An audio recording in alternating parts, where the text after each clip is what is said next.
Hi, my name is Tina Paniqui and welcome to Doorways, where we have conversations that hopefully resonate with you and get you to explore things that perhaps you wouldn't before. And today we're going to talk about money. And I don't know about you, but I've noticed that I feel that I'm being bombarded with social media about becoming a multimillionaire.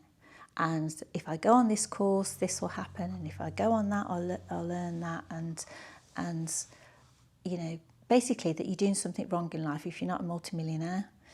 Well, something that I've noticed, and there's no judgment in that, these people do these things, and that's fair enough. But the one thing that I don't notice is anybody actually asking what's your relationship with money. And this becomes particularly prevalent for me because last year I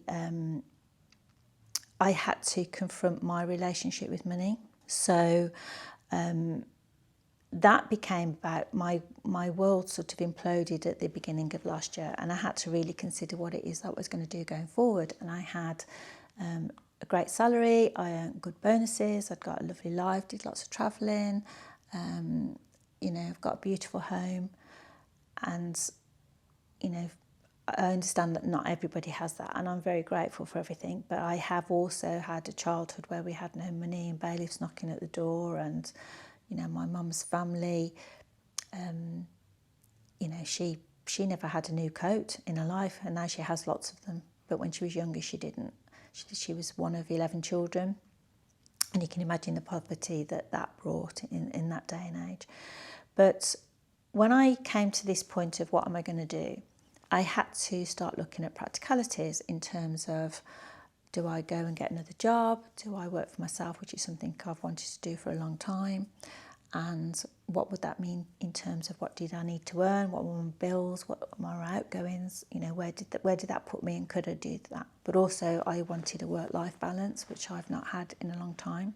Something quite substantial happened then, and that was I had to look at my bank account. Now, you might think that's a really odd thing to say, but I hadn't realised that I avoid looking at my bank account. And it took me 3 days, I'm not going to lie, 3 days, where I had to really motivate myself, to open it and go through my bills.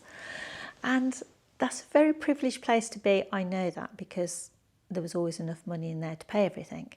And even when the money was, overflowing type thing, I still physically felt sick when I looked at my bank account, and I genuinely had not realised how unhealthy that was. And I then realised that my relationship with money wasn't that healthy, and that I then started to notice, because I did a lot of reading and exploring, and I did some learning around it, but there's loads of patterns that we sometimes inherit, sometimes we form, sometimes is part of our family line. But yeah, that there's incredible patterns around money in terms of, for example, I believed if I worked harder, I'd earn more. And I think that comes from my mum's side particularly, that I needed to have money to feel safe, that I felt fearful of it disappearing, and I needed to be fully in control of it, even though bizarrely I wasn't in control of it at all because I wasn't watching it. And it really then started to open my eyes to patterns around me with people. And interestingly, I work as a fractional MD at an accountant / devs, and it's really interesting to see how then people's patterns of behaviour around money are generally, and how some people have disappearing money so much that they can earn loads and then suddenly it disappears. Indeed, one of my family members lives in a house that was owned by a lottery winner, and they lost it all. And how many times do you hear that? Or do you hear of multimillionaires who won't spend their money for fear of it not being there? And that then led me to start treating money as a bit of a relationship. So I stopped avoiding it. I stopped only engaging with it when I felt anxious, and I started to pay attention to it in a much calmer way, and I even started talking to it. And I know that seems really strange, but I started doing things like opening my bank account of a morning and with gratitude saying, I am really grateful that I have money, that I can pay this bill. And instead of like, oh God, I've got to pay a bill and not opening the letter type thing, I opened it with gratefulness in my heart and said, I'm grateful to pay this bill. I'm grateful to receive my salary each month. I'm grateful to do this. And I started to change my relationship because I wanted and have chosen to have financial freedom. And this is my way of getting to financial freedom. So I believe that money is energy.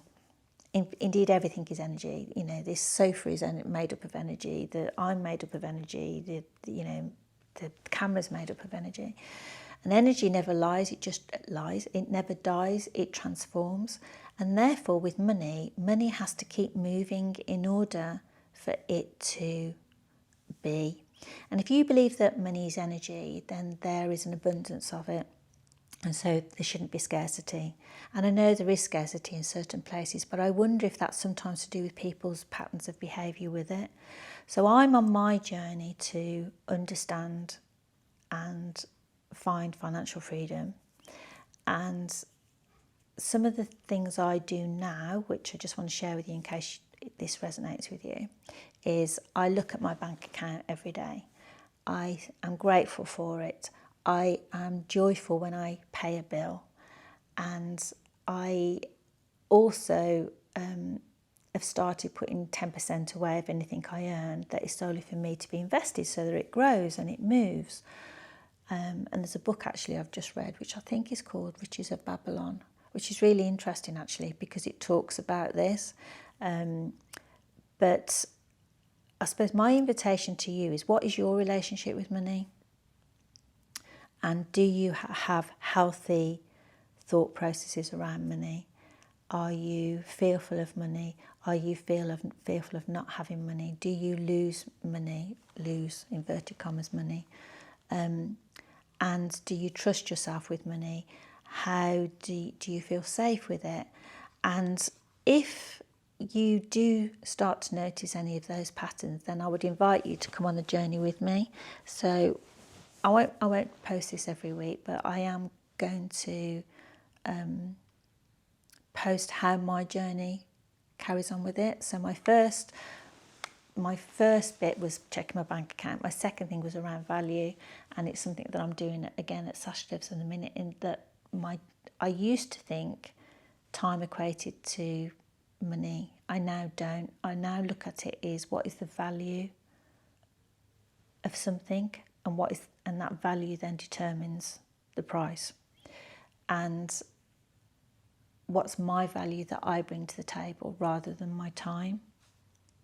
Because my value can mean different things to different people at different opportunities. So I'm going to be sharing that with you. But yeah, so my invite to you is, how do you actually feel about money? Do you feel safe with money? Do you trust yourself with money? And perhaps you might want to go on this journey with me.